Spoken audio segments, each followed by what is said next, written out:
Aujourd'hui, je te montre comment filtrer des données dans UMAP. Je vais retourner directement sur mon explorateur de données et je vais rafficher mes départements. J'ai pas besoin de l'ensemble de ces données. Là déjà, premier souci que je vais avoir, quand je clique sur les départements, ça me dit seulement que ça s'appelle département. Donc moi, ce que je veux, c'est seulement le département lié au Pays de la Loire. Donc ce que je vais faire, c'est que je vais aller voir cet outil qui est mon tableau de données. Mon tableau de données, il va me donner l'ensemble des régions que j'ai derrière. Donc là, j'ai directement mon libellé département et mon libellé région.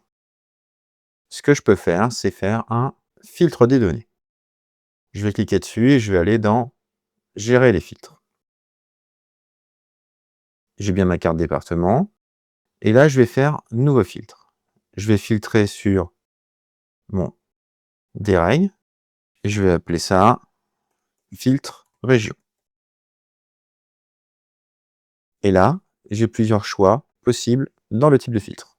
Moi, ce que je vais faire, c'est un choix multiple. Et je vais faire OK. Ici, je vais venir sélectionner seulement les Pays de la Loire. Ce qui fait que là, ce qui va rester sur ma carte, ça va être seulement les départements liés au Pays de la Loire. Donc là, à ce niveau-là, je peux retrouver directement seulement les départements liés au Pays de la Loire.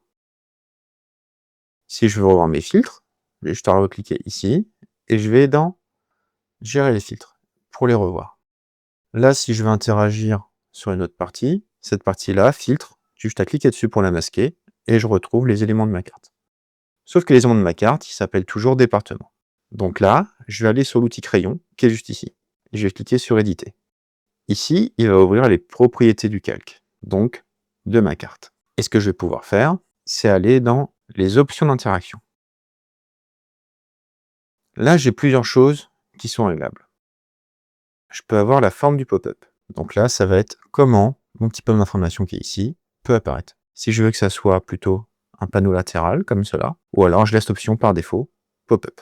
Ensuite, je vais aller dans gabarit manuel de pop-up. Et là, je vois que j'ai une information qui est hashtag, name et description. Avec name et description qui sont entre accolades.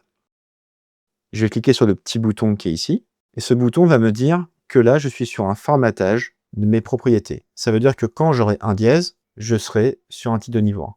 Et plus je vais ajouter de dièse, plus je descends de niveau.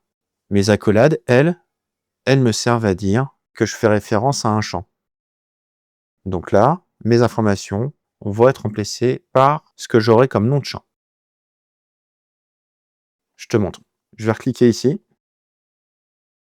Je vais retourner sur mon tableau de données. Et là, je vais prendre ce champ-là. Je vais faire un copier. Et ici, je vais faire un coller. Et quand je fais ça, j'ai juste à cliquer et je vois le nom du département. C'est mis de manière dynamique.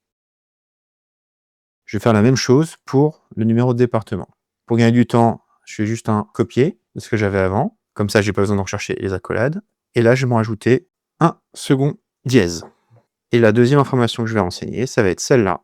Je vais venir prendre mon code département que je vais venir coller ici entre mes accolades. Ce qui fait que quand je vais cliquer sur ma fenêtre, j'aurai mon numéro de département et son nom de département. On entre plus en détail dans la prochaine vidéo.